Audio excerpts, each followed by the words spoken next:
رب اشرح لي صدري ويسر لي أمري واحلل عقدة من لساني يفقهوا قولي رب أعوذ بك من همزات الشياطين وأعوذ بك رب أن يحضرون. بسم الله الرحمن الرحيم. عن أبي موسى رضي الله تعالى عنه عن النبي صلى الله عليه وسلم قال: مثل ما بعثني الله به من الهدى والعلم كمثل الغيث الكثير أصاب أرضا فكان منها نقية قابلت الماء فأنبتت الكلأ والعشب الكثير، وكان منها أجادب أمسكت الماء فنفع الله بها الناس فشربوا وسقوا وزرعوا، وأصابت منها طائفة أخرى إنما هي قيآن لا تمسك ماء ولا تنبت كلأ، فذلك مثل من فقه في دين الله ونفعه ما بعثني الله به فعلم وعلم، ومثل من لم يرفع بذلك رأسا لم يقبل هدى الله الذي أرسلت به. وفي رواية وكان منها طائفة قيلت الماء. حضرت ابو موسیٰ اشعری رضی اللہ تعالیٰ عنہ بیان فرماتے ہیں کہ نبی اکرم صلی اللہ علیہ وسلم نے اپنی بعثت،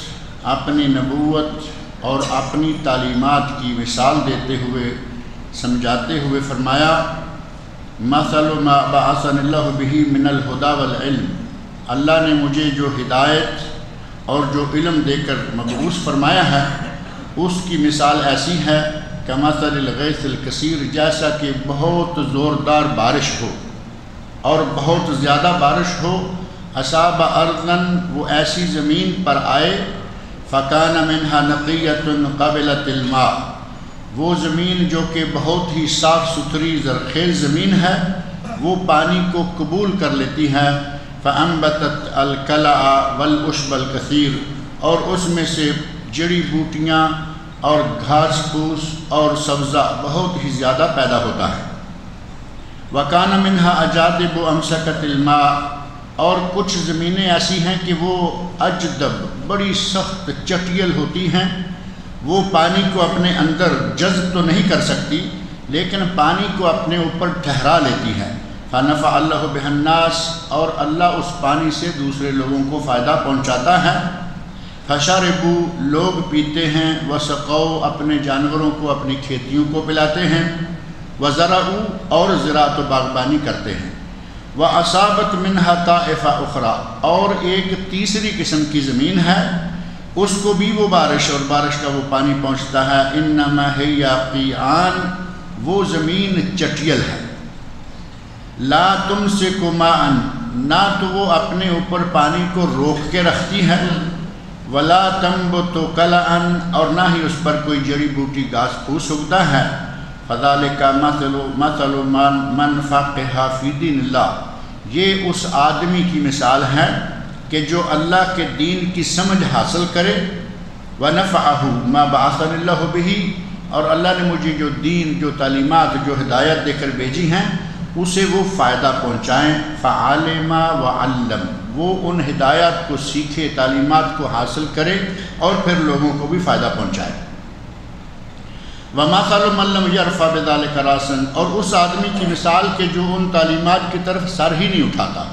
توجہ ہی نہیں دیکھتا، سیکھتا ہی نہیں. وَلَمْ يَقْبَلْ هُدَى اللَّهِ، اور وہ اس ہدایت کو قبول نہیں کرتا، الَّذِي أُرْسِلْتُ بِهِ، جو کہ مجھے دے کر مبعوث کیا گیا ہے. اور ایک روایت میں ہے وَكَانَ مِنْهَا طَائِفَةٌ قَيَّلَتِ الْمَاءَ، ایک زمین کا ٹکڑا یا ایک علاقہ، ایک خطہ ایسا ہے کہ وہ پانی کو، بارش کے پانی کو چوس لیتا ہے. تو گویا نبی صلی اللہ علیہ وسلم نے اپنے شریعت، علم، دین اور ہدایت کی مثال مختلف طریقوں سے دی. فرمایا کہ میری مثال جو شریعت میں لایا ہوں، جو دین علم میں لایا ہوں، اس کی مثال ہے بارش کے زوردار پانی کی. اب وہ پانی تین قسم کی زمینوں پر پڑتا ہے. ایک زمین وہ ہے کہ جو زرخیز ہے، پانی کو قبول کرتی ہے، اس زمین کو بھی فائدہ ہوتا ہے، اس میں سے جڑی بوٹیاں، فصلیں، باغات اگتے ہیں، اس سے خلق خدا کو بھی فائدہ ہوتا ہے. زمین کو بھی فائدہ ہوا کہ پانی مٹی جو ہے وہ پانی سے نرم ہو گئی، زرخیز ہو گئی اور اس میں سے جڑی بوٹیاں، گھاس پھوس، باغات، پھل، میوے، غلے وہ پیدا ہوئے، اس سے لوگوں کو بھی فائدہ ہوا۔ ایک زمین یہ ہے جو کہ مومن کا، مسلمان کا دل ہے، ہدایت آتی ہے وہ ہدایت کو قبول کرتا ہے، اور نہ صرف قبول کرتا ہے فعالم وعلم، اسے سیکھتا ہے اور پھر لوگوں کو بھی سکھاتا ہے، خود بھی فائدہ اٹھاتا ہے اور لوگوں کو بھی فائدہ پہنچاتا ہے۔ اور دوسری زمین وہ ہے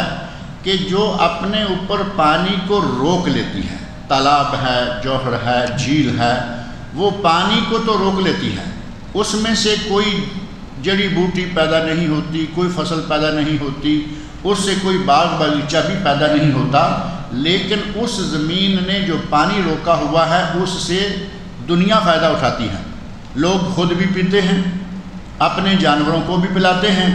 اور اسی سے لوگ جو ہیں وہ اپنی کھیتی باڑی بھی کرتے ہیں، اس کے لیے بھی پانی حاصل کرتے ہیں۔ اس زمین نے خود فائدہ نہیں اٹھایا لیکن لوگوں کو فائدہ ہو گیا۔ یہ اس آدمی کی مثال ہے یا اس عالم کی مثال ہے جو علم سیکھتا ہے، لوگوں کو سکھاتا ہے، خود عمل نہیں کرتا، لوگوں کو اس سے فائدہ ہو گیا، اسے کوئی فائدہ نہیں ہوا۔ یہ ایسے ہی ہے جیسے تالاب نے اپنے اوپر پانی اکٹھا کیا ہوا ہے، اسے اس کا کوئی فائدہ نہیں، لوگ اس سے فائدہ اٹھاتے ہیں۔ اور تیسری قسم کی زمین یا تیسری مثال ان دلوں کی ہے، ان منافقوں کی ہے جو نہ اپنے اوپر پانی روکتے ہیں، نہ فائدہ اٹھاتے ہیں، نہ کسی کو فائدہ پہنچاتے ہیں۔ دین آیا، بارش آئی، زوردار بارش ہوئی، چٹیل سخت زمین ہے، پانی گرا اور وہاں سے کہیں لڑک کر بہہ کر دوسری جگہ چلا گیا، نہ اس نے خود فائدہ اٹھایا اور نہ ہی کسی دوسرے کو فائدہ پہنچایا۔ نبی اکرم صلی اللہ علیہ وسلم فرماتے ہیں کہ میری مثال زوردار بارش کی اور لوگوں کی مثال اس تین قسم کی زمینوں کے ٹکڑوں کی ہے۔ کوئی قبول کر کے فائدہ اٹھاتا ہے، فائدہ پہنچاتا ہے، کوئی قبول کر کے فائدہ اٹھاتا نہیں لیکن فائدہ پہنچاتا ہے، اور تیسرا وہ ہے کہ نہ فائدہ اٹھاتا ہے نہ کسی کو فائدہ پہنچاتا ہے۔ اللہ تعالیٰ علم دے تو علم پر عمل بھی کرنا چاہیے، سیکھتے رہے، لوگوں کو سکھاتے رہے، اوروں کو نصیحت، اور خود میاں فضیحت جو معروف مثال ہے کہ اوروں کو نصیحتیں کرتے رہے اور خود عمل نہیں کرتے۔ قیامت کا دن ہوگا، جہنم میں پڑے ہوں گے، دوسرے جہنمی پوچھیں گے کہ ملا حضرت، شیخ صاحب آپ تو بڑے وہ اور یہ تھے، تو وہاں یہ کہے گا کہ ہم لوگوں کو نیکی کا حکم دیتے تھے، خود نہیں کرتے تھے، ہم لوگوں کو برائی سے، گناہ سے روکتے تھے، خود نہیں روکتے تھے۔ یہ مثال ہے اس آدمی کی کہ جس سے لوگوں کو فائدہ تو ہو گیا لیکن اس نے خود اپنے لیے کوئی فائدہ نہ اٹھایا۔ حضرت ابو ہریرہ رضی اللہ عنہ بیان فرماتے ہیں کہ انہوں نے نبی صلی اللہ علیہ وسلم کو یہ فرماتے ہوئے سنا، انما مثلی ومثل الناس کمثل رجل استوقد نارا، میری مثال اس آدمی کی طرح ہے جس نے کہ آگ جلائی، آگ کا بہت بڑا الاؤ جلایا، فلما اضاءت ما حولہ، جب اس آگ کے چاروں طرف روشنی خوب پھیل گئی، جعل الفراش وهذه الدواب التي تقع في النار يقعن فيها، پروانوں نے آنا شروع کیا اور اس آگ میں گرنا اور جلنا شروع کر دیا۔ فرمایا کہ میری مثال اس آدمی کی ہے جس نے آگ جلائی، اندھیرے میں آگ جلائی، اور آپ دیکھتے ہیں کہ پروانے آنا شروع ہو جاتے ہیں، پروانے چھوٹے چھوٹے پتنگے کیڑے اڑتے ہوئے آ رہے ہیں، اس آگ میں گر رہے ہیں۔ نبی صلی اللہ علیہ وسلم فرماتے ہیں کہ وہ میں ان کو فجعل ينزعهن ويغلبنه، وہ ان کو ہٹاتا ہے، ان کو بچانا چاہتا ہے کہ کسی طرح اس آگ میں نہ گریں، لیکن یغلبنا، وہ زبردستی اس پر غالب آ کر اس میں گر جاتے ہیں۔ ایک کو، دو کو، چار کو، 10 کو وہ روک پائے گا، بلکہ وہ کسی کو بھی اس طرح روک نہیں پائے گا۔ ظاہر ہے کہ پتنگا یا پروانہ جو آگ میں گرتا ہے اسے کوئی کیسے پکڑ سکتا ہے؟ وہ آتے ہیں، آگ میں گرتے ہیں۔ وَيَقْتَحِمْنَا فِيهَا، اور اس آدمی سے زبردستی آگ میں وہ گرتے جاتے ہیں۔ فَأَنَا آخُذُ بِحُجَزِكُمْ عَنِ النَّارِ، اے لوگو میں ہوں تمہیں تمہاری کمروں سے پکڑ کر پیچھے کھینچتا ہوں کہ اس آگ میں مت گرو، وَهُمْ يَقْتَحِمُونَ فِيهَا، لیکن لوگ اس آگ میں مجھ سے زبردستی گرتے چلے جاتے ہیں۔ تو گویا نبی صلی اللہ علیہ وسلم نے یہ مثال دے کر سمجھایا کہ میری مثال اس آدمی کے اندھیرے میں آگ جلائے، پروانوں کو روکے لیکن پروانے زبردستی آگ میں گریں۔ آپ فرماتے ہیں کہ میں نہیں چاہتا کہ میری امت کا کوئی شخص جہنم میں جائے، میں روکتا ہوں، بار بار منع کرتا ہوں، یہ نہ کرو، یہ جہنموں والا کام ہے، یہ کرو، یہ جنتیوں والا کام ہے، لیکن لوگ ہیں کہ مجھ سے بڑھ کر مجھ سے زبردستی جہنم میں چھلانگے لگا رہے ہیں۔ حضرت ابو ہریرہ رضی اللہ عنہ بیان فرماتے ہیں ان رسول اللہ صلی اللہ علیہ وسلم قال ان مثلی ومثل الانبیاء من قبلی کمثل رجل بنا بیتا فاحسنہ واجملہ الا موضع لبنۃ من زاویہ، میری مثال اور پہلے انبیاء کی مثال، یعنی جتنے انبیاء حضرت آدم علیہ السلام سے لے کر حضرت عیسیٰ علیہ السلام تک آئے ہیں، ان سمیت ان سب کی اور میری مثال ایسے ہیں جیسے کسی آدمی نے ایک گھر بنایا، جیسا کہ کسی آدمی نے بنا بیتن فاحسنہ واجملہ، گھر بنایا، بڑا خوبصورت حسین و جمیل گھر بنایا، الا موضع لبنۃ من زاویہ، لیکن ایک کونے میں ایک اینٹ کی جگہ اس نے چھوڑ دی۔ سارا گھر تیار ہو گیا، خوبصورت سیمنٹ یہ وہ سب لگ گیا، لیکن کسی کونے میں ایک پوری اینٹ کی جگہ جو ہے وہ چھوڑی ہوئی۔ ظاہر ہے کہ ہر آدمی جو اندر آئے گا اس کی نظر لگے گی یہ کیا جگہ، تھوڑی سی جگہ خالی کیوں پڑی ہے؟ آپ فرماتے ہیں فجعل الناس یطوفون بہ، لوگ آتے ہیں اس گھر کو، خوبصورت عمارت کو دیکھتے ہیں، اس میں گھومتے ہیں، ویعجبون لہ، اسے پسند کرتے ہیں، اسے بڑی اچھی نگاہ سے دیکھتے ہیں، ویقولون، اور کہتے ہیں حلا وضعت ہذہ اللبنہ، یہ کونا جو اس نے چھوڑ دیا ہے ایک اینٹ کی جگہ، یہ پوری کیوں نہیں کر دی؟ پوری عمارت مکمل ہے، سیمنٹ، چونا، رنگ روغن ہر چیز سے خوبصورت ہے،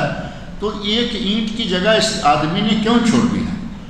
فرمایا فَأَنَا اللَّبِنَا، وہ اینٹ میں ہوں۔ جو جگہ خالی تھی انبیاء کی عمارت میں، اللہ نے انبیاء کے ساتھ 1,00,000 اور کم و بیش 24,000 انبیاء کے ساتھ جو عمارت تعمیر کی تھی، ایک اینٹ کی جگہ جو خالی تھی وہ اینٹ فرمایا میں ہوں، وَأَنَا خَاتَمُ النَّبِيِّينَ، میں آخری نبی ہوں۔ جب پوری عمارت میں سے ایک اینٹ کی جگہ خالی ہو اور وہاں کوئی اینٹ لگا دے تو عمارت مکمل ہو گئی، اب کوئی اینٹ لگانے کی جگہ باقی نہیں ہے۔ نبی صلی اللہ علیہ وسلم فرماتے ہیں کہ میں آخری نبی ہوں، میرے بعد کوئی نبی آنے والا نہیں ہے۔ اس انبیاء کی عمارت میں جو ایک خالی اینٹ کی جگہ تھی وہ میرے آنے سے پوری ہو گئی ہے۔ حضرت جابر بن عبداللہ رضی اللہ عنہما بیان فرماتے ہیں کہ نبی صلی اللہ علیہ وسلم نے ارشاد فرمایا مثلی ومثل الانبیاء کرجل بنا دارا فاکملها واحسنها الا موضع لبنہ۔ یہ حضرت جابر بن عبداللہ رضی اللہ عنہ والی مثال جو ہے وہ بھی وہی ہے جو کہ حضرت ابو ہریرہ رضی اللہ عنہ نے دی ہے کہ ایک آدمی نے خوبصورت گھر بنایا، فاکملها، اسے مکمل کر دیا، واجمل واحسنها، اور اسے انتہائی خوبصورت بنا دیا، صرف ایک اینٹ کی جگہ رہ گئی۔ فجعل الناس يدخلونها، لوگ اس گھر میں داخل ہوتے ہیں، ويتعجبون، اور تعجب کرتے ہیں، ويقولون، اور کہتے ہیں لولا موضع اللبنہ، اس ایک اینٹ کی جگہ پر اینٹ کیوں نہیں لگائی گئی؟ فرمایا کہ وہ جگہ، اس جگہ لگنے والی اینٹ جو ہے وہ میں ہوں، وہ لگ گئی اور نبوت کا معاملہ مکمل ہو گیا۔ پہلے ایک حدیث گزری ہے کہ میرے بعد، یہاں میں نے ذکر کی ہے کہ میرے بعد 30 ایسے لوگ گزریں گے جو کذاب ہوں گے، دجال ہوں گے۔ کتاب میں حدیث نہیں تھی لیکن ایک حوالے سے میں نے ذکر کی تھی۔ ان کذابوں اور دجالوں میں سے ہر شخص یہ کہے گا کہ میں نبی ہوں۔ آپ یہ بتانا چاہتے ہیں کہ انبیاء کے ساتھ جو عمارت تعمیر کرنا تھی وہ مکمل ہو گئی، ایک اینٹ کی، آخری اینٹ کی جگہ تھی وہ میں ہوں، وَأَنَا خَاتَمُ النَّبِيِّينَ، اور میں آخری نبی ہوں، میرے بعد کوئی نبی ہونے والا نہیں ہے۔ مسیلمہ کذاب ہو اور مرزا غلام احمد قادیانی ہو، یوسف کذاب ہو، تیسرا ہو، چوتھا ہو، سجا ہو، چاہے کوئی بھی ہو، یہ سارے لوگ جھوٹے ہیں۔ نبوت کا دروازہ جو ہے وہ اللہ نے، آپ فرماتے ہیں کہ میرے ساتھ ہی بند کر دیا ہے۔ حضرت جندب رضی اللہ عنہ بیان فرماتے ہیں کہ میں نے نبی صلی اللہ علیہ وسلم کو یہ فرماتے ہوئے سنا، انا فرطکم علی الحوض، انا فرطکم علی الحوض، میں حوض کوثر پر تم سب سے پہلے جا کر تمہارا استقبال کرنے والا ہوں۔ فرد کہتے ہیں جو پہلے جانے والی پارٹی، ٹیم یا کوئی شخص ہے، پہلے جاتا ہے، بعد میں آنے والوں کے لیے کچھ وہ انتظامات، ان کی نگرانی، اس کی دیکھ ریکھ کرتا ہے۔ نبی صلی اللہ علیہ وسلم فرماتے ہیں کہ جو اللہ مجھے حوض کوثر دینے والا ہے،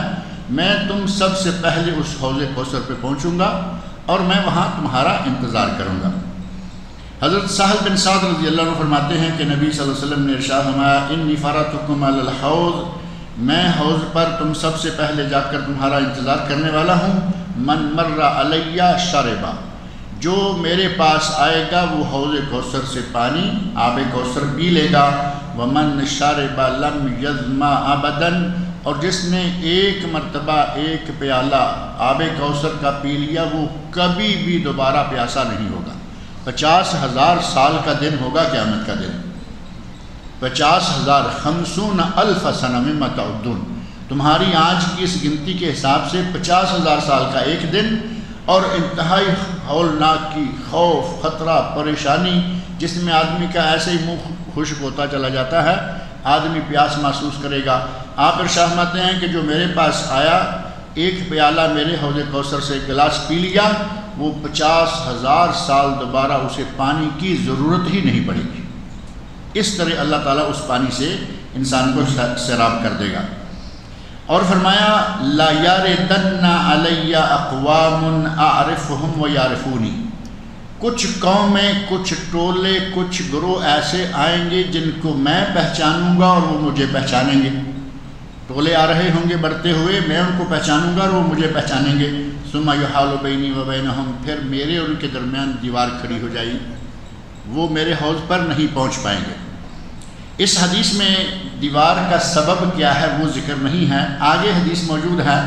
حضرت ابو سعید خدری رضی اللہ عنہ فرماتے ہیں،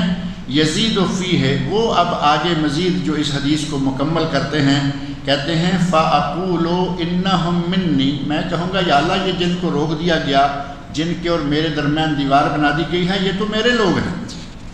فَيُقَالُ، اور کہا جائے گا، إِنَّكَ لَا تَدْرِي مَا أَحْدَثُ بَعْدَكَ، اے میرے نبی تو نہیں جانتا کہ تیرے بعد ان لوگوں نے تیرے دین کا حلیہ کس طرح بگاڑا تھا۔ بدعتیں قائم کر کے، اپنی طرف سے عبادتیں ایجاد کر کر کے، طرح طرح کی رنگ رنگ کی عبادتیں بنا کر تیرے لائے ہوئے خالص دین میں انہوں نے کتنی زیادتیاں، کتنے اضافے اور کتنی بدعت ایجاد کی تھی تو نہیں جانتا۔ نبی صلی اللہ علیہ وسلم فرماتے ہیں کہ جب میں یہ سنوں گا، فَأَقُول، تو میں کہوں گا، سُحْقًا سُحْقًا لِمَنْ غَيَّرَ بَعْدِي، وہ لوگ جنہوں نے میرے بعد میرے دین کو بدل دیا وہ دفع ہو جائیں، دور ہو جائیں۔ سُحْقًا سُحْقًا کا معنی وہ میرے حوض سے دور ہو جائیں، وہ اسی لائق ہیں کہ ان کے درمیان میں دیوار کھڑی کی جائے اور ان کو میرے حوض سے دور بھگایا جائے۔ حضرت عبداللہ بن عمرو بن عاص رضی اللہ عنہما بیان فرماتے ہیں کہ نبی صلی اللہ علیہ وسلم نے ارشاد فرمایا، حوضی مسیرت و شہر، میرا حوض کوثر جو ہے وہ اتنا بڑا ہے کہ 1 مہینہ تک کوئی چلتا رہے تو وہ حوض کی چوڑائی مکمل نہیں کر پائے گا۔ ماؤھا ابیض من اللبن، اس کا پانی دودھ سے زیادہ سفید ہے۔ وریحہ اطیب من المسک، اس پانی کی خوشبو، آب کوثر کی خوشبو مسک، کستوری سے بھی زیادہ پیاری اور مزیدار ہے۔ وَقِیزَانُهُ كَنُجُومِ السَّمَاءِ، اور اس پر آب خورے یا پیالے، پانی پینے کے لیے گلاس، جو بھی برتن ہیں وہ اتنے زیادہ ہیں کہ جیسے آسمان کے ستارے۔ آسمان کے ستاروں کا کوئی پتہ نہیں کتنے ہیں، ہم جب نگاہ دوڑاتے ہیں اوپر دیکھتے ہیں کہیں باہر کھلی جگہ پہ جا کے، یہاں تو ظاہر ہے کہ اوپر دیکھیں گے تو کچھ نظر نہیں آئے گا، ہر طرف روشنیاں ہی روشنیاں ہیں۔ کھلی جگہ پہ جا کے اندھیری رات میں دیکھیں تو آسمان پہ لا تعداد ستارے نظر آتے ہیں۔ نبی صلی اللہ علیہ وسلم فرماتے ہیں کہ میرے حوض کوثر پر برتن اتنے ہوں گے جتنے کہ آسمان کے ستارے ہیں۔ کَنُجُومِ السَّمَاءِ، آسمان کے ستاروں کی طرح۔ مَنْ شَرِبَ مِنْهَا فَلَا يَظْمَأُ أَبَدًا، جس نے اس حوض کوثر سے ایک جام پی لیا وہ کبھی دوبارہ پیاسا نہیں ہوگا۔ یہ اِنَّا أَعْطَيْنَاكَ الْكَوْثَرَ جو سورۃ الکوثر 30ویں سپارے میں، اس میں یہی ذکر ہے کہ اے میرے نبی ہم نے آپ کو کوثر عطا کیا ہے، اسی کوثر حوض کوثر کی تفصیلات ہیں۔ حضرت اسماء بنت ابی بکر رضی اللہ عنہما بیان فرماتے ہیں،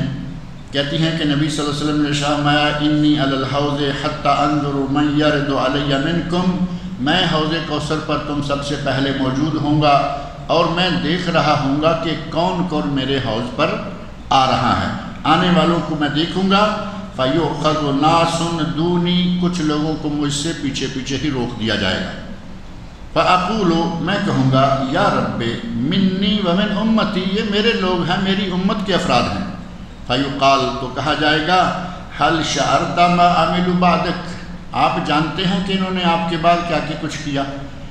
آپ کے دین میں کیا کارستانیاں کی، کیا کرتوت کیے، آپ جانتے ہیں؟ نہیں جانتے۔ واللہ ما بَرِحُوا يَرْجِعُونَ عَلَىٰ أَعْقَابِهِمْ، یہ لوگ ہمیشہ اپنی ایڑیوں کے بل پلٹتے رہے،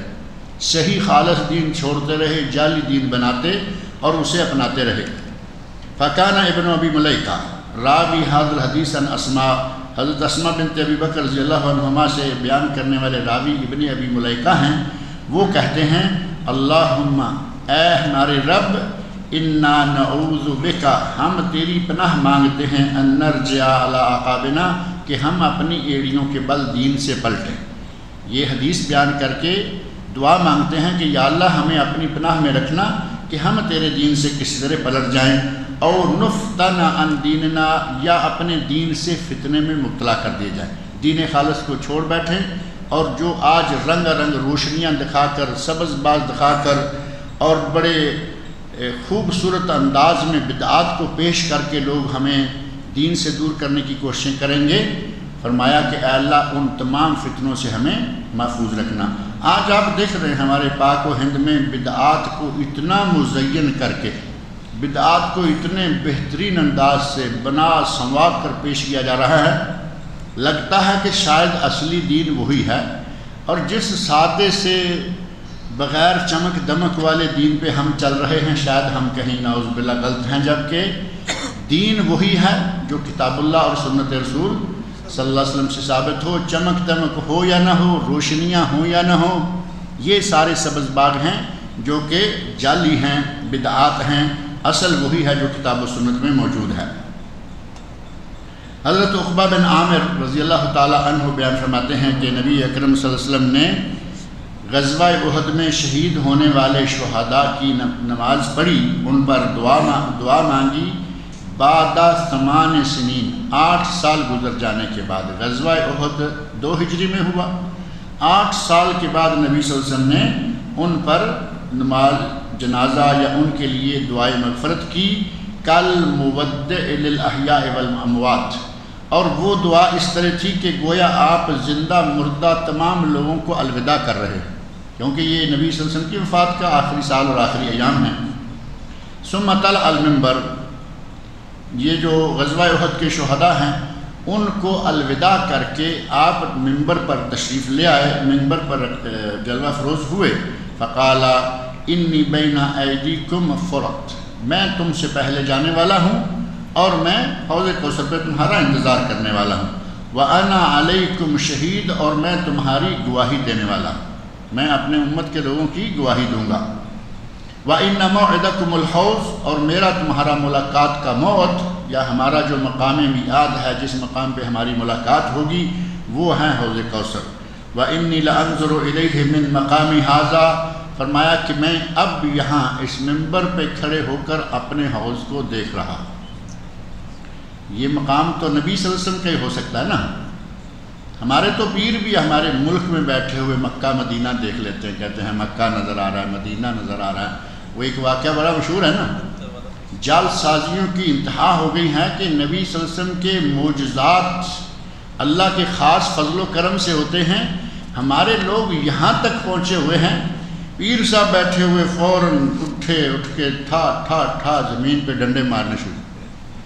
مرید سارے بیچاروں کے کان کھڑے ہو گئے کہ حضرت کو کیا ہو گیا؟ تو کہتے ہیں کہ ابھی یہاں حج کرنے کے لیے حاجیوں کا ایک قافلہ جا رہا تھا، تو اس کو ڈاکو لوٹنے لگے تھے، یہ ڈنڈے مار کر میں نے ڈاکوؤں کو بھگایا۔ نبی صلی اللہ علیہ وسلم کو منبر سے اپنا حوض کوثر نظر آیا، ہمارے پیر کو مکہ کے قریب جاتے ہوئے حاجی بھی نظر آتے ہیں، ڈاکو بھی نظر آتے ہیں۔ جس گھر میں یہ کارروائی یا کرتوت دکھا رہے ہیں، اپنی کرامتیں بنا رہے ہیں کہ میں نے مکہ میں جاتے ڈاکو دیکھے ہیں، ان کو مار کے بگایا، ڈنڈے بھی مارے زمین پر، اس گھر میں ایک لڑکی بہو اس گھر میں آئی تھی، وہ دیندار تھی، سمجھدار تھی، صاحب توحید تھی، اس نے اپنے شوہر سے مل کر تھوڑا سا مشورہ کیا، کہا اجازت دو تو آج تیرے پیر کی کلی کھولوں۔ لڑکے نے کہا ٹھیک ہے، بتاؤ اگر کچھ ایسی بات ہو۔ چاول تیار کیے اور چاول ابال دیے، ان میں کوئی نہ رنگ نہ کوئی مسالہ نہ، سفید چاول، اور اگر باسمتی صحیح پنجابی چاول ہوں، صاف ستھرے ہوں تو ظاہر ہے کہ لمبے لمبے چاول اور خشک ابلے ہوئے چاول پلیٹ کے اندر ڈالے، نیچے گھی بھی ڈال دیا، شکر بھی ڈال دی، سارا کچھ نیچے ڈال دیا، اوپر چاول ڈال دیا اور پلیٹ لا کے پیر صاحب کے سامنے رکھ دی۔ اب پیر صاحب پلیٹ میں چاول دیکھتے ہیں، اتنے لمبے لمبے فرسٹ کلاس خوبصورت چاول، لیکن نہ چینی نہ گھی نہ کوئی کھانے کا طریقہ، تو چاولوں کو دیکھتے ہیں، مریدنی کو دیکھتے ہیں، کہتے ہیں بھی کوئی میٹھا تھندا پاؤ، روٹی دی تمیز نہیں، پیر پھڑ میٹھا تھندا پاؤ، تسی کوئی غریب نہیں، پیر پھڑ لیندے ہو تو روٹی دی تمیز نہیں، یعنی کوئی گھی ڈالو، شکر ڈالو، تم نے پیر تو پکڑ لیا لیکن روٹی دینے کی تمیز نہیں ہے کہ خشک چاول ہمارے سامنے رکھ دیے۔ جب یہ بات ہوئی تو لڑکی نے اشارہ کیا اپنے شوہر کو، یہ تیرا پیر جو مکے کے جاتے ہوئے ڈاکو دیکھ رہا تھا، اپنی ناک کے نیچے پڑی پلیٹ میں سے گھی اور شکر نہیں دیکھ سکتا، اوپر صرف چند دانے چاولوں کے۔ اس مرید نے پکڑا، گردن سے گھسیٹا پیر کو، باہر دھکے مارتے ہوئے کہا ابھی تم نے حاجیاں دا قافلہ تو مکے جاندہ ڈٹھائی تے اینا نہ بچانے ہوئی چوڑاں تھلے مٹھائی، یعنی حاجی تو مکہ جاتے ہوئے تم نے دیکھ لیا اور چاولوں کے نیچے شکر تمہیں نظر نہیں آئی، جوتے مارے اور اس جعلی پیر کو گھر سے نکال دیا۔ اس طرح کی حرکتیں ہمارے لوگ کرتے رہتے ہیں، جبکہ یہ حرکت صرف، یہ بات صرف نبی کو، اللہ کے کسی نبی کو ہی اچھی لگتی ہے کہ وہ اس طرح کی بات کرے، کیونکہ ان کے ساتھ اللہ رب العزت کا ایک خاص تعلق ہوتا ہے، معجزہ ہوتا ہے۔ آپ فرماتے ہیں کہ میں اس مقام سے، یعنی اپنے اس منبر سے اس وقت اپنے حوض کوثر کو دیکھ رہا ہوں، وہ جو کہ قیامت کو آنے والا ہے، اور نبی اکرم صلی اللہ علیہ وسلم کا زندگی میں جنت کو دیکھنا، جہنم کو دیکھنا، یہ کوئی پیر گیا کبھی جہنم میں کبھی جنت میں دیکھنے کے لیے؟ نبی ہی کی شان ہے کہ یہ ساری چیزیں بتائے، جو باتیں دوسرے لوگ کرتے ہیں وہ ساری جال سازیاں ہوتی ہیں۔ نبی اکرم صلی اللہ علیہ وسلم فرماتے ہیں کہ میں یہاں اس جگہ سے اپنے حوض کو دیکھ رہا ہوں، وَإِنِّي لَسْتُ أَخْشَىٰ عَلَيْكُمْ أَن تُشْرِكُوا، اے لوگوں مجھے تم پر یہ تو کوئی خطرہ نہیں ہے کہ تم مشرک ہو جاؤ گے، شرک کرنے لگ جاؤ گے، وَلَكِنِّي أَخْشَىٰ عَلَيْكُمُ الدُّنْيَا أَن تَنَافَسُوهَا، مجھے زیادہ خطرہ یہ ہے کہ تم دنیا کے پیچھے لگ جاؤ گے، دنیا کو جمع کرنے کے پیچھے، میرا مکان اتنا، پڑوسی کا اتنا، میں اس سے بڑا بناؤں گا، وہ اس سے بڑا، تم دنیا کو حاصل کرنے کے چکر میں روز بروز کروڑ پتی اور لاکھ پتی اور زیادہ بننے کے چکر میں رہو گے، مجھے زیادہ خطرہ اس کا ہے، تم کھلے کھلے شرک میں مبتلا ہو جاؤ گے، مجھے کوئی خطرہ نہیں۔ اور صحابہ کرام رضی اللہ عنہم کو اس قسم کا کوئی خطرہ واقعی نہیں تھا، لیکن آج جو صورتحال ہے، آج امت اسلامیہ شرک کی بھی تمام اقسام میں مبتلا ہے، شرک اکبر، شرک اصغر، شرک جلی، شرک خفی، جتنے بھی شرک ہو سکتے ہیں آج مسلمان اس میں مبتلا ہے۔ اللہ رب العزت مسلمانوں کو توحید کا سبق نئے سرے سے تازہ یاد دلائے اور ان کو شرک کی ان وادیوں سے نکالے۔ اس موضوع کی احادیث ابھی اور بھی ہیں، انشاءاللہ اگلے اتوار کو پڑھیں گے۔ اللہ رب العزت مجھے اور اب سب لوگوں کو نبی اکرم صلی اللہ علیہ وسلم کے ارشادات پڑھنے، سننے، سمجھنے اور ان پر عمل کرنے کی توفیق عطا فرمائے۔ لکھا ہے کہ ساس کے ساتھ عمرہ کرنے کے لیے جا سکتے ہیں یا نہیں؟ یہ ایک اشتہار ہے، انک جو یہ قطیف کے ساتھ ایک چھوٹا سا گاؤں ہے، وہاں انشاءاللہ جمعہ کے دن، جمعہ کی نماز کے بعد مسجد معاذ بن جبل میں ایک بہت بڑا جلسہ ہو رہا ہے، جو کہ 6واں سالانہ جلسہ ہے۔ اس میں فضیلت الشیخ سید معراج ربانی ہوں گے، ان کا عنوان ہے مظلوم بچیاں، اور فضیلت الشیخ سید توصیف الرحمن راشدی ہوں گے، جن کا عنوان ہے کہ کیا مردے سنتے ہیں، اور تیسرے شیخ ہیں شیخ عطاء الرحمن ہزاروی، اور ان کا عنوان ہے علامات محبت رسول، نبی اکرم صلی اللہ علیہ وسلم کی محبت کی علامتیں کیا ہیں، اور انشاءاللہ ہم بھی وہاں اس جلسہ میں شرکت کریں گے۔ لہذا جو لوگ چاہیں بلکہ کوشش کریں کہ جمعہ وہاں پڑھیں اور جمعہ کے ساتھ ہی وہاں جلسہ جو ہے وہ شروع ہو جائے گا۔ ساس کے ساتھ عمرہ کے لیے جانے کی سوال جو کیا گیا ہے، اس سلسلہ میں عرض یہ ہے کہ ساس ماں ہوتی ہے، ساس اصلی ساس جو ہے، اب یہ نہ ہو کہ یہ چچی ساس ہے، یہ پھوپھی ساس ہے، یہ فلاں ساس، اصلی ساس جو بیوی کی سگی ماں ہے وہ ماں ہی ہوتی ہے۔ اس کے ساتھ قیامت تک اس آدمی کا نکاح نہیں ہو سکتا، گویا کہ وہ محرمات میں سے ہے جس کو محرم رشتہ کہتے ہیں۔ اس کے ساتھ اگر کوئی حج کے لیے عمرہ کے لیے جاتا ہے اور خاص طور پر اس شکل میں کہ ساتھ بیوی بھی موجود ہے تو انشاءاللہ کوئی حرج نہیں ہے، اس میں کوئی ایسی بات نہیں ہے۔ سوال تھا کہ کیا کارڈ کریڈٹ کا استعمال صحیح ہے، کیا یہ سود میں شامل ہے؟ آج کل یہ شخص کے ہاتھ میں یہ موجود ہے، آج کل یہ شاید ہر شخص کے ہاتھ میں موجود ہے، نہیں ایسا تو نہیں ہے کہ ہر شخص کے ہاتھ میں، میرے ہاتھ میں الحمدللہ نہیں ہے، کیونکہ یہ جو کریڈٹ کارڈ ہے اس کے جو شروع میں کنڈیشنز یا شرطیں وغیرہ ہوتی ہیں وہ آپ لیتے وقت پڑھتے ہیں، سنتے ہیں اور بتاتے ہیں کہ 20 دن 30 دن 40 دن تک اگر یہ پیسے آپ نے ادا نہ کیے تو آپ پر سود چالو ہو جائے گا۔ اس کا معنی یہ کہ آپ کو پہلے دن سے یہ معلوم ہے کہ سود کے چانسز یہاں ہیں، اس کے باوجود اگر ایک آدمی لیتا ہے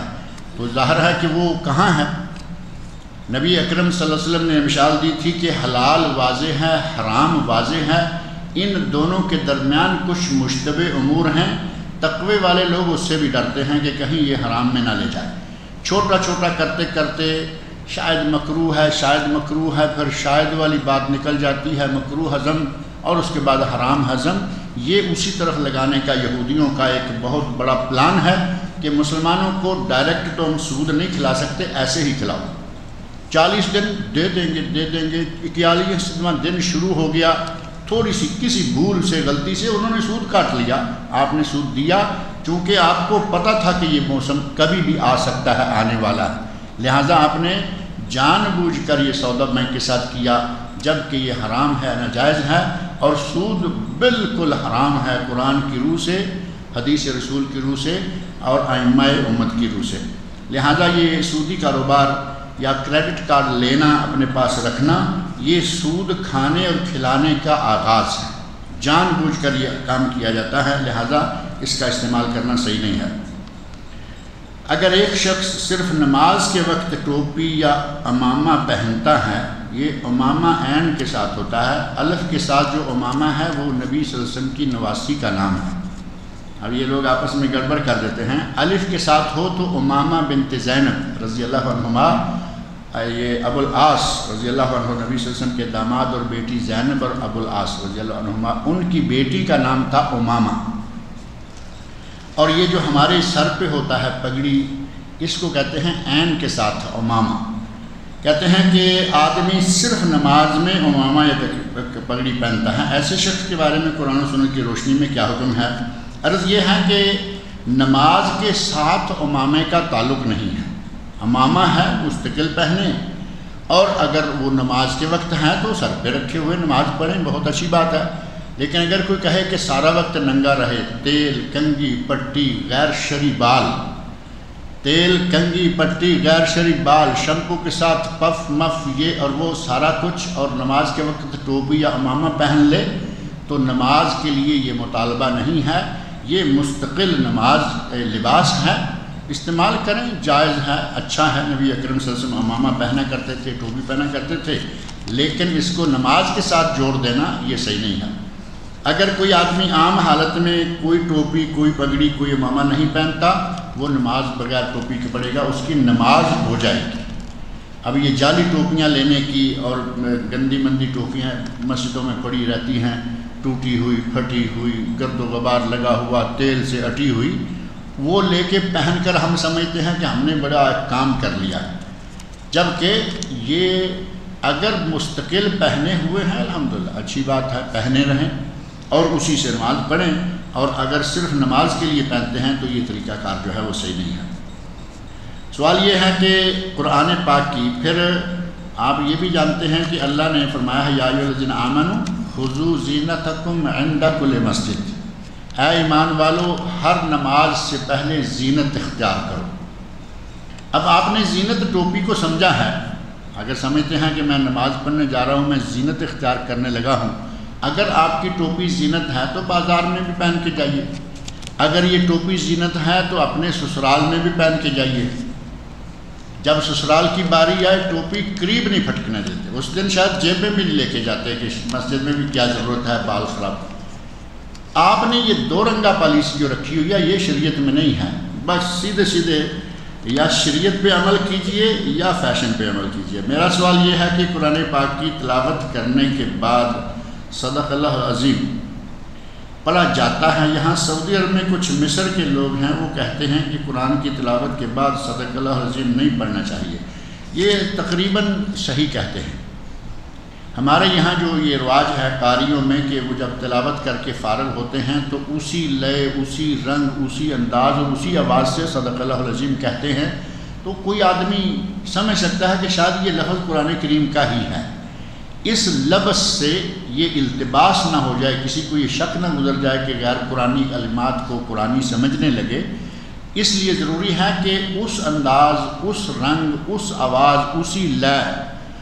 اس پہ یہ الفاظ نہ کہے جائے۔ لیکن ایک آدمی نے پوری ترتیل سے راگ کے ساتھ، اچھی آواز کے ساتھ قرآن کریم کی تلاوت کی اور چھوڑتے وقت اپنے طور پر صدق اللہ العظیم آرام سے کہہ دیا، پتہ چل جائے کہ یہ قرآن کا وہ انداز جو ہے وہ نہیں تھا، تو اس میں انشاءاللہ کوئی حرج نہیں ہے، کلمات صحیح ہیں۔ صدق اللہ العظیم، اللہ عظیم نے، عظمت والے رب نے سچ فرمایا، بات تو صحیح ہے، لیکن اس کو ایسا انداز دینا کہ وہ قرآن کا حصہ نہ بن جائے، اس لیے کہا جاتا ہے کہ یہ کلمات جو ہیں اسی آواز انداز سے نہ کیے جائیں۔ یہ کلمات ثابت نہیں اس میں، اس لیے کہا کہ کلمات صحیح ہیں لیکن ان کا اس انداز سے پڑھنا وہ ثابت نہیں، لہٰذا اس لے سے، اس آواز سے، اس انداز سے ہٹ جائے، اپنے طور پر کہتا ہے صدق اللہ العظیم، انشاءاللہ کوئی حرج نہیں ہے۔ ہمارے اس معاشرے میں ایک بہت ہی بڑی اور تباہ کن بیماری پھیل چکی ہے اور وہ ہے انڈین فحش ڈرامے۔ انڈین کہہ کے آپ اپنی جان کیوں چھڑاتے ہیں؟ پاکستانی ڈراموں کی فحاشی کی انتہا ہو گئی ہے، یہ آپ کیوں بھول جاتے ہیں؟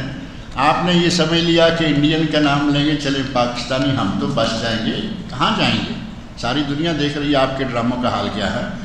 لہذا انڈین نہیں کہیں فحش ڈرامے۔ یہ ڈرامے نہ صرف بے نمازی لوگ دیکھتے ہیں بلکہ نمازیوں کے گھروں میں بھی صبح شام ان کو دیکھا جاتا ہے، گھروں میں بھی صبح شام انہی ڈراموں میں بت پرستی بہت زور و شور سے دکھائی جاتی ہے۔ آپ کے وہ چینل کام کر رہے ہیں پاکستانیوں کہ جن میں صرف بت پرستی دکھائی جاتی ہے اور 24 گھنٹے چینل کام کر رہے ہیں۔ نور ٹی وی انگلینڈ میں اور فلاں ٹی وی فلاں ملک میں، فلاں ٹی وی 24 گھنٹے مزاروں، درباروں، سرکاروں ہی کے پیچھے وہ گھومتے ہیں۔ یہ بت پرستی نہیں ہے۔ ہندوؤں کو تو آپ نے کہہ لیا کہ ان کا وہ کوئی کھڑا ہوتا ہے دیوار کے ساتھ، یہ شاید پچھلے جمعے میں ذکر کر رہا تھا کہ ہندوؤں کے کھڑے بت اور تمہارے گڑے بت، زمین میں پڑے بت یا زمین میں قبر میں گڑے بت، بات وہی ہے۔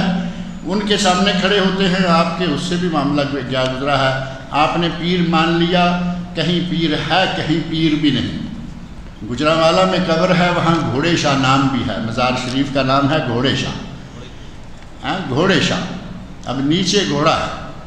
تو آپ کا پیر کون سا بدلے کرامات والا ہوگا؟ ہندوؤں نے پتھر رکھا ہوا ہے، کم از کم سامنے نظر آ رہا ہے، اور تمہارا تو نیچے گھوڑا ہے، وہ انسان بھی نہیں ہے۔ اس طرح کی بہت ساری مثالیں ملتی ہیں۔ یہ مسلمانوں میں، ہندوؤں میں، پاکستان میں، انڈیا میں یہ بیماری مشترکہ طور پر موجود ہے، لہذا ہم بھی کوشش کریں، آپ بھی کوشش کریں، یہ ڈرامے چھوڑیں، یہ فلمیں چھوڑیں، قرآن کریم کی تلاوت کیا کریں، اچھی اچھی چیزیں پڑھا کریں، دیکھا کریں۔ نہ ڈرامہ پاکستانی خیر والا ہے نہ ہندوستانی خیر والا، یہ سارے شر بردوش ہیں۔ اور ہماری مسلمان بہنیں اور مائیں بغیر کسی جھجک کے ان کو دیکھتی رہتی ہیں۔ اللہ تعالی ہماری مسلمان بہنوں کو بھی محفوظ رکھے، ہمارے مسلمان بھائیوں کو بھی اسے محفوظ رکھے۔ بھائی دیکھیں تو خیر ہے، بہنیں دیکھیں تو کوئی زیادہ گناہ ہے۔ یہ بھائیوں کے لیے، بہنوں کے لیے، سب کے لیے خطرناک ہے۔ میوزک، نبی اکرم صلی اللہ علیہ وسلم کی احادیث سے پتہ چلتا ہے کہ کہ میوزک دل میں نفاق پیدا کرتا ہے۔ کوئی ڈرامہ میوزک کے بغیر نہیں ہوگا۔ ننگی تصویریں دیکھنا، نیم اریاں، ننگی نہیں تو نیم اریاں کر لیں، آدھی ننگی، بلکہ آج کل ڈراموں میں آدھی سے زیادہ ننگی ہوتی ہے۔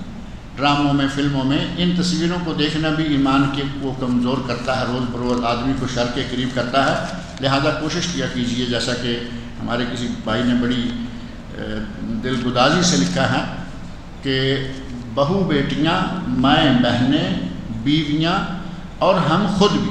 سارے کوشش کریں کہ ان ڈراموں کا بائیکاٹ کریں، اچھی چیزیں دیکھیں، دینی چیزیں دیکھیں، اسلامی دیکھیں، کلچرل دیکھیں، اور یہ جو دل بہلانے کے بہانے سے یہ فحاشی دیکھی جاتی ہے، یہ ایمان کمزور کرتی ہے، یہ گناہوں میں مبتلا کرتی ہے۔ اللہ رب العزت مجھے اور آپ سب لوگوں کو ان تمام شرور سے محفوظ رکھے۔